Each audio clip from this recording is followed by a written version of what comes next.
Hello all, and welcome back to the Blind Horse Project podcast.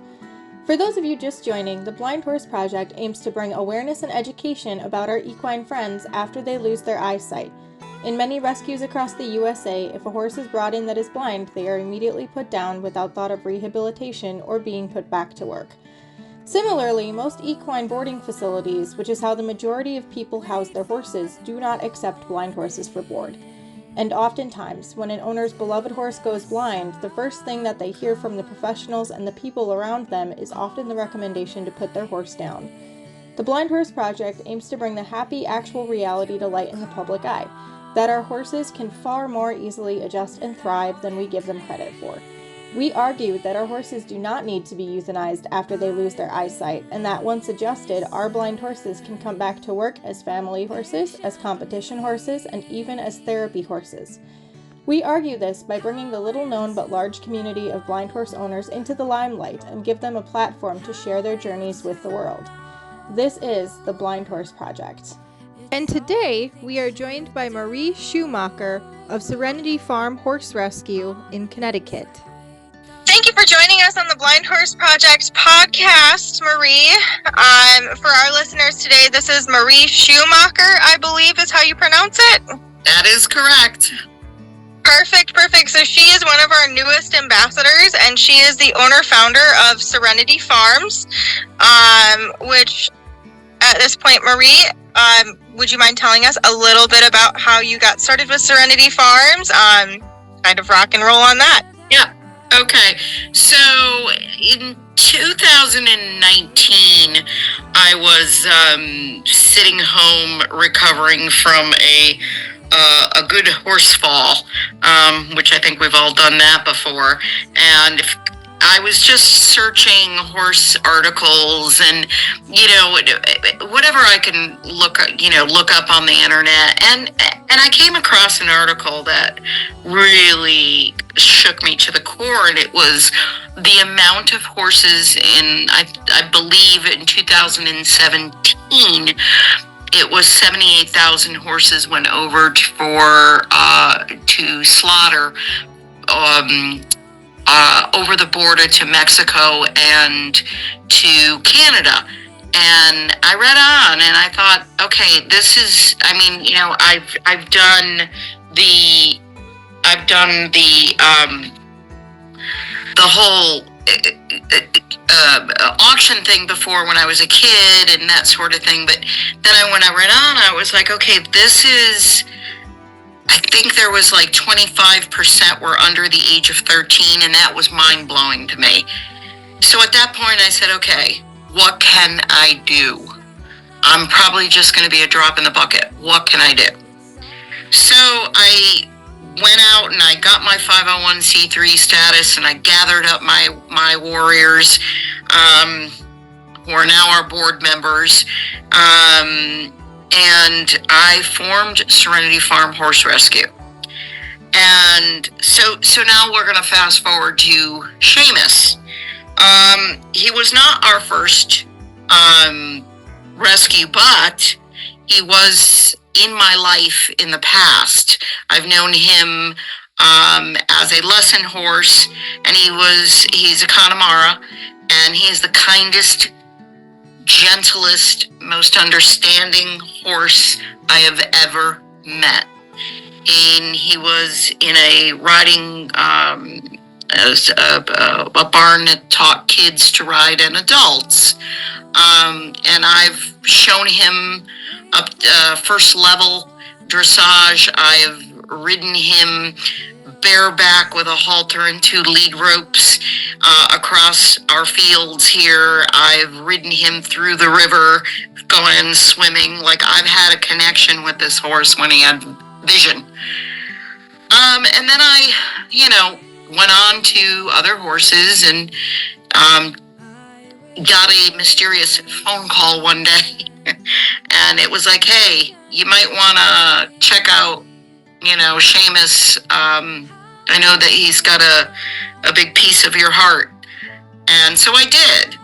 And I went and reached out to the person who owned them, the farm that owned him. And I saw him a little thin because look, I like fat horses, you know, and I've seen him chubby before, so he was pretty thin, and I thought, okay, well, let me just see if I could offer her like next to nothing for him, and because I got to get him out of that situation. He was being bullied in a field, you know, that sort of thing, by other horses. It was a pretty big field, and he wasn't eating.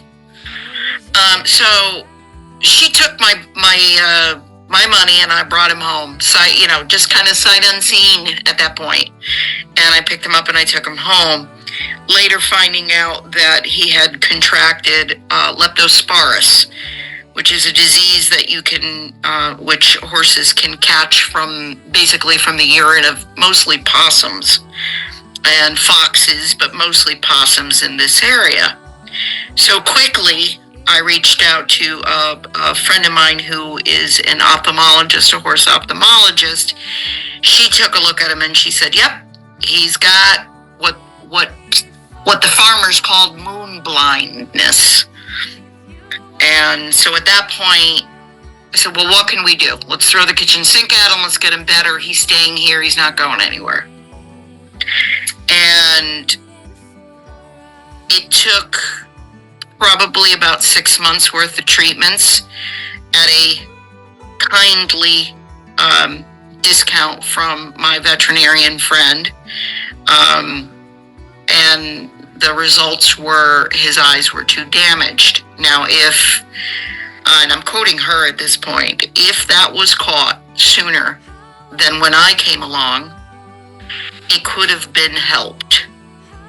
He would have had some retina damage, but not complete blindness. So now he's at my home, at my farm. And I'm like, okay, what can I do for him? How can I get him to trust others? I mean, we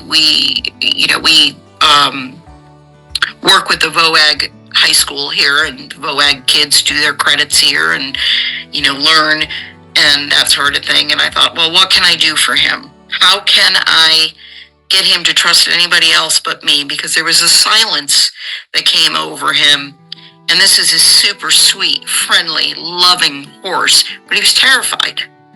So I started wearing some essential oils, and I let him pick it. So I think I had lavender, cedar wood, and I think vetiver. And I let him pick it. And the one he was more interested in, the one he was sniffing the most, he was like, okay, yeah, that's the one. So I started wearing it. And he liked it. And then I asked the young ladies who were doing their credits here at the time, that were handling him, or at least feeding him and cleaning his stall and that sort of thing, would you wear it? So they started wearing it, because when horses lose their sight, their other senses kick in. Their scent gets stronger. Their hearing is sharper. So because they need to have body awareness, and their sight is gone. So how else to be able to do it other than the other senses? So that worked beautifully, and slowly he became super, super trusting of everybody again. And we kept him in a routine. There was a lot of trial and error where he would bump into things and go, oh shit. Sorry, I don't know if I could say that, but I did. But he never, he never overreacted. So I thought, well, how can I connect a word to something he's experiencing? Because he cannot see. So I let him bump into something. And just before he bumped into something, and of course it's safe, it's not like electric fencing or, anything like that. It was like, the wall in his stall, or the door coming out of his stall. And I would, when I would say a word, and that carried through to me being able to take a long dressage whip and tap his front leg and ask him to lift it. And when he lifted, I immediately, I kept saying, step, and that was the word I chose. And he would pick up this foot, and I would say, step. And I would just say, okay. When he did it, I gave him a cookie. So I rewarded him that way. And he really liked that. And then I would walk him out to his field, and I would walk him to the same spot every day. And I would put down his hay, and I would shake his hay so he can hear it and smell it. And he would go there, and he would eat it. And he was perfectly fine. And so then I thought, okay, all these things, let me add something a little bit, maybe for him a little scarier, or a little more intense, maybe that would be a better word. So when he bumped into a wall, I would just use the word gate. So now, fast forwarding a little bit more, he picked up on that real quick. And I would say, just before he was going to go bump into something, I would say gate, and he would stop. Just stop dead, like, I don't want to do that again, which was brilliant. I thought, okay, that works. They are so much smarter than we give them credit for, I swear. I know. And I was like, okay, this guy can do some stuff. So once I got that settled, I actually had my trainer come out, who's known him for a long time as well. And she gave me first pony rides on him, and he really, really liked it. He felt like, I'm humanizing him, but I really kind of felt like, okay, this little guy's got a purpose, and it was a walk and a trot a little bit at a lunge line. Then it turned into, let me take off the lunge line and me steer him just with my legs. Because remember, he was a dressage horse and he was a hunter jumper horse. And so he was steered a lot of the times with leg. It's all leg or, and not a lot of hand. So he remembers that. When horses are trained, they're trained. As he got older, I decided that he needed to be like that kind of, it became a little bit pressure for him.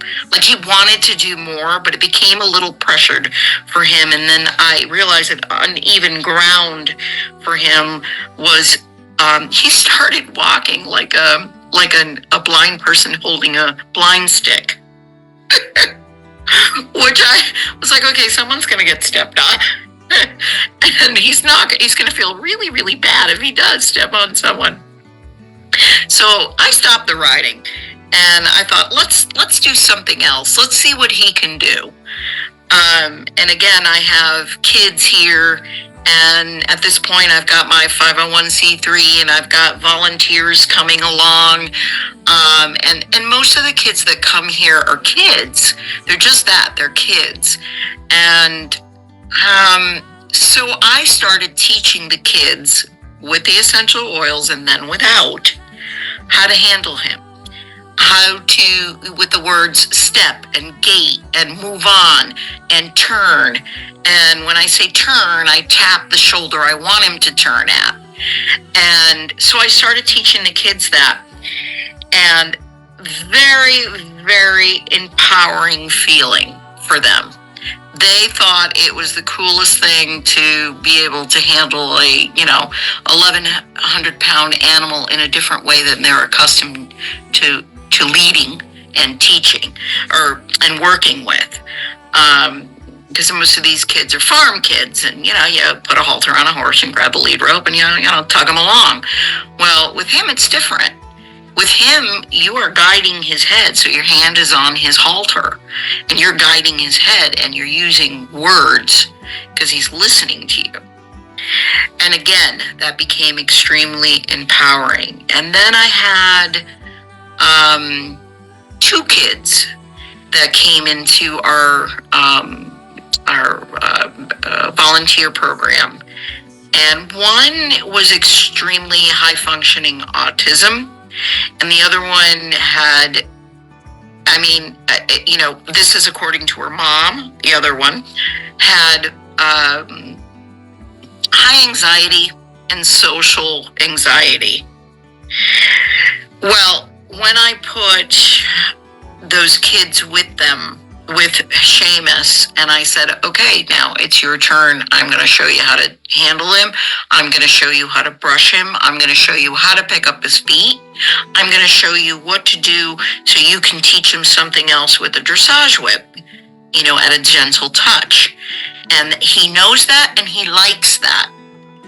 And it has made a huge difference for those two kids in particular, because kids with high functioning autism or children with high anxiety or social anxiety of sorts, they're in their heads all the time, and they're worried about this, they're thinking about that, they're whatever goes on in their heads is just that.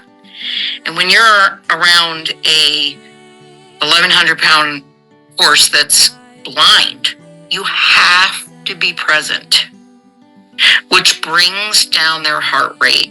It relaxes them. And for me, it's a win-win situation for both of them. So that is what Seamus has helped with the kids. Moving forward, he's gotten a bit older, and he is still in really good shape, and he likes to learn things all the time. I'm now working on back up in his stall without touching him, and I'm working on, and it's all voice commands, and I'm working on a gentle touch on the right hip means turn your haunches out. And then the same on the other side, which will eventually lead to other things that I can work with him. But it's just, this is his journey right now. And I have to say that he is the only one in my barn that says please and thank you. And I am blessed to have a horse like that in my life every day. I really am. And I hope he lives forever. I really do. I just love him so much. Oh yeah, it sounds like it for sure. Yeah, and I honestly think that there's a purpose for these horses. There really is. They're not throwaways. They're not, okay, his life is over because he's lost his vision. It's not. I mean, there are horses that can be ridden on a regular basis that are blind. What a bond that happens with their rider, their handler.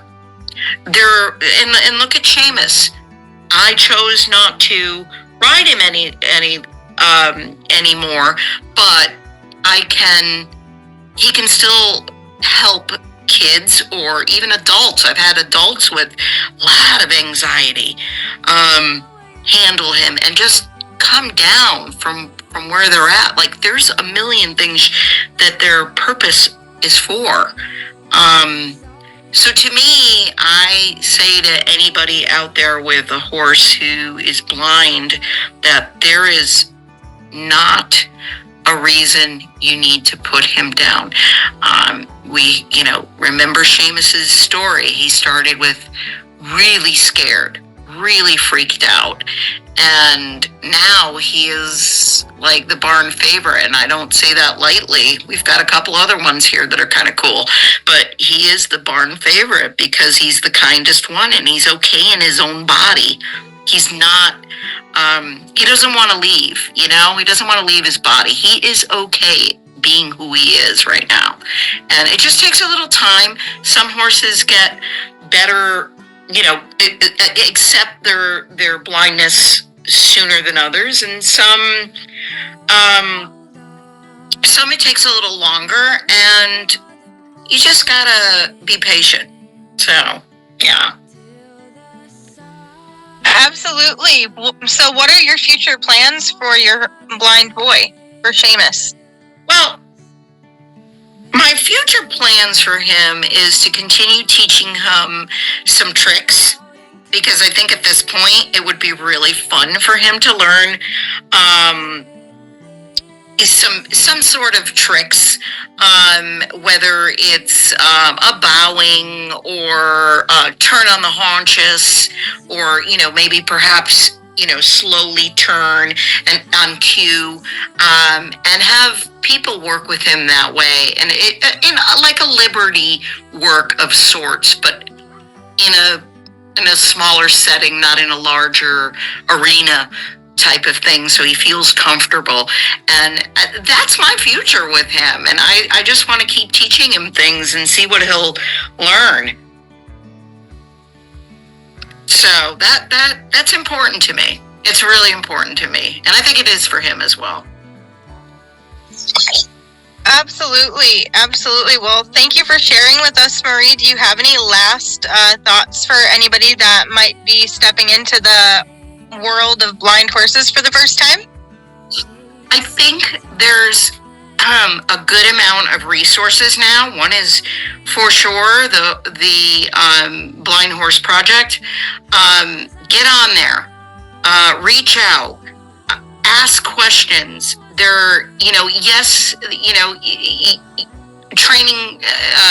Training questions are always tricky, but reach out to people. There's a lot of people with blind horses that can help.